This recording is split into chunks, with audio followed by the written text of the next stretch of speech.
panjenengan Senopati dados esep kanestanipun Kakang Dasamuka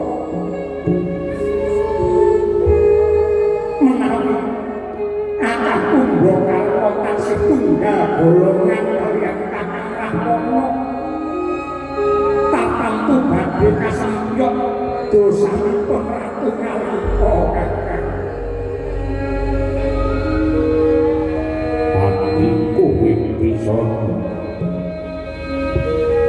aja kleru kang dadi anangka dalam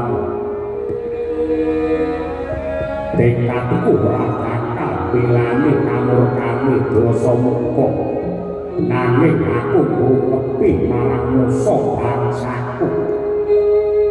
Aku ora trima yen bumi kelairanku lan kawulaku dijarak disiksa karo Rama Wijaya. Klebu kowe Wibisana yen pancen kowe wis gedhek antuk pindah jempol karo Rama Wijaya aku ora wikik rima-rima rampuni dapurmu.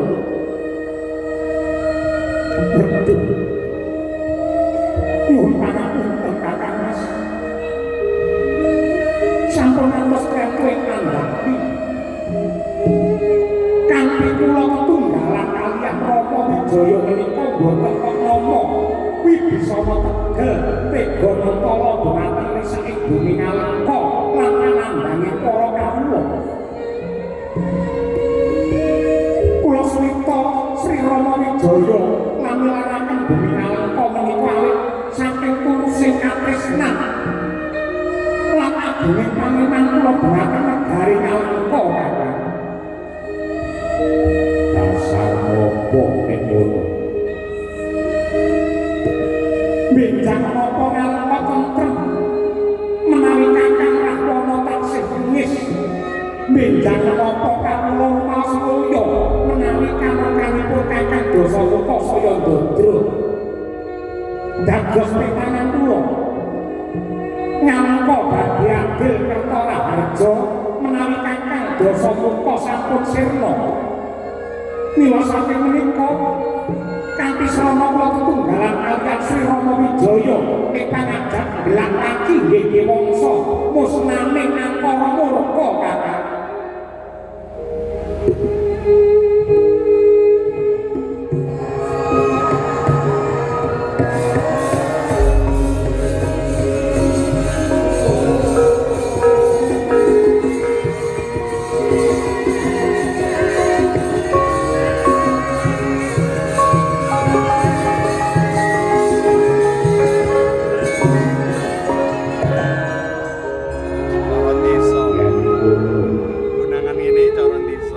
Yen ngono kowe tega mentala mateni karo dulurmu tuwa Kakang Rahwana.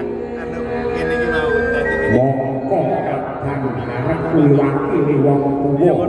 Ya kene kowe tega mungkin marang sedane.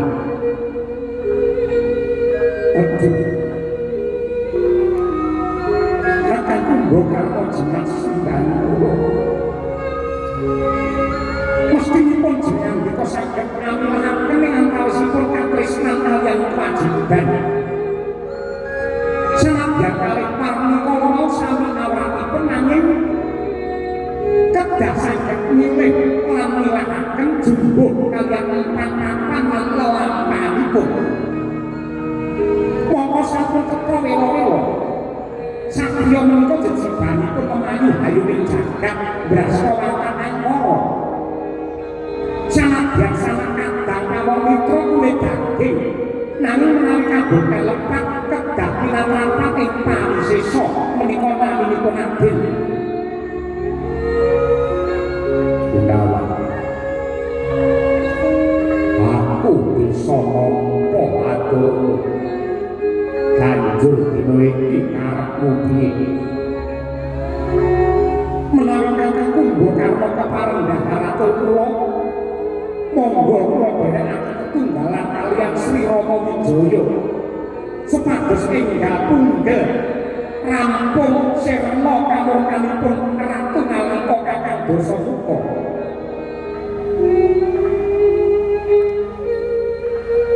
Sing gedhe pangapuramu wedi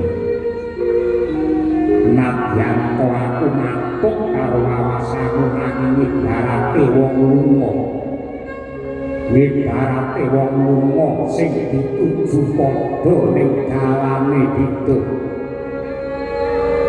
nadyan aku lawan kowe padha-padha ngantepi dharmane satriya nanging cacakane sing beda lan aku percaya iki sapa aku percaya ing lakon iki aku lawan kowe ora bisa nyawiji nanging besok ana jaman pelanggengan mesti bakal bisa ketunggalan menawi mekaten kula kaliyan jenengan dika tetep badhe peperangan kula kaliyan jenengan dika kedah lundung sirahipun salah setunggal aja kowe sing nandingi aku merga yen nganti siadi cilik loro gedhe mati banjur sapa prangko sing bakal ngrusake dandane ngalengka kowe mikira Gunawan kowe mingkaten